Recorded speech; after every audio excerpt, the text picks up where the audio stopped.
ولید کو اب یہ احساس ہو چکا ہے کہ دورشوار کبھی بھی میرے ساتھ وفا نہیں کر سکتی اور ولید کی حالت بہت خراب ہو رہی ہے، تو وہ مرنے سے پہلے کوئی اچھا کام کرنا چاہتا ہے، جو بھی جائیداد ہے وہ سب میں تقسیم کرنا چاہتا ہے۔ جب دورشوار کو یہ بات پتہ چلتی ہے تو وہ ولید کے سامنے ایک ہی بات کرتی ہے کہ بہت ہو گیا، مجھے طلاق چاہیے۔ تو کیا ولید طلاق دینے کے لیے تیار ہو جائے گا؟ اگر طلاق دیتا ہے تو اس کے بعد دورشوار کے ساتھ کیا ہوگا؟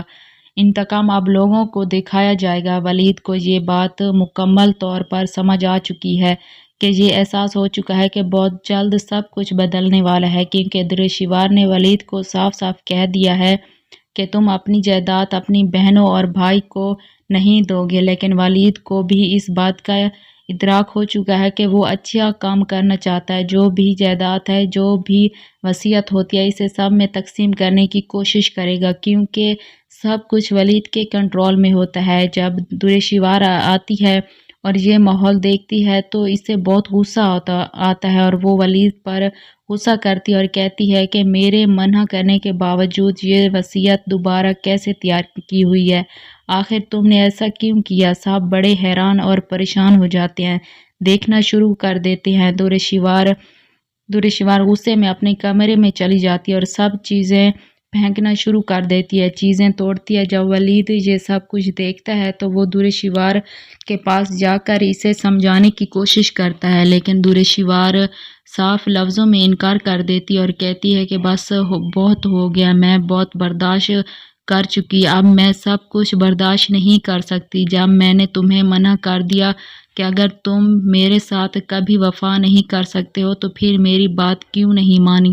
میری بات مان لیتے۔ جب سے یہ باتیں ولید سنتا ہے وہ دورشوار کو سمجھانے کی کوشش کرتا ہے اور کہتا ہے کہ دیکھو دورشوار، رشتے پیسوں سے بڑھ کر ہوتے ہیں، میرے لیے رشتے بہت قیمتی ہیں اور میں نے کبھی بھی انہیں پیسوں سے نہیں خریدا، دوبارہ کبھی ایسی بات مت کرنا۔ آگے سے دورشوار انکار کر دیتی ہے اور کہتی ہے کہ ٹھیک ہے، اگر تمہارے لیے پیسے اہم ہے تو چھوڑ دو، مجھے کوئی اعتراض نہیں، تم جو دل چاہے کرو، میں اب یہ سب چیزیں برداشت نہیں کر سکتی، میں اس گھر میں نہیں رہ سکتی۔ تو آگے سے ولید مجبور ہو جائے گا اور کہے گا کہ جو تمہارا دل چاہے کرو، مجھے کسی بھی قسم کی کوئی اعتراض نہیں ہے۔ لیکن جب گھر کے اندر اتنا شور شرابہ ہوتا ہے اور جب شہیر کو اس بات کا پتہ چلتا ہے تو شہیر فوراً جواب دیتا ہے اور میسج دورشوار کو کرتا ہے۔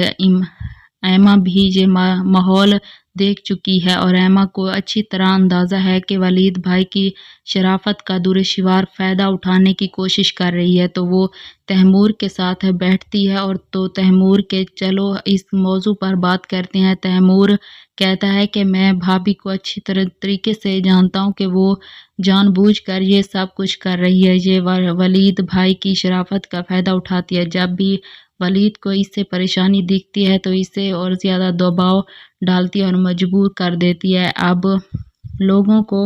اب لوگ بات کریں گے کس طرح دونوں بھائیوں کے ساتھ مل کر اسے سمجھانے کی کوشش کریں کہ ایسا مت کرو۔ جب تیمور یہ بات سنے گا تو فوراً اس کو جواب دے گا اور کہے گا کہ ٹھیک ہے، تمہیں پریشان ہونے کی کوئی ضرورت نہیں، جیسے ہی معلومات ٹھیک ہوتے ہیں تو پھر میں بات کروں گا، اسے سمجھانے کی کوشش کرتا ہے۔ ناظرین، اگر آپ کو ہماری ویڈیو اچھی لگے تو ویڈیو کو لائک کر دیں اور چینل کو سبسکرائب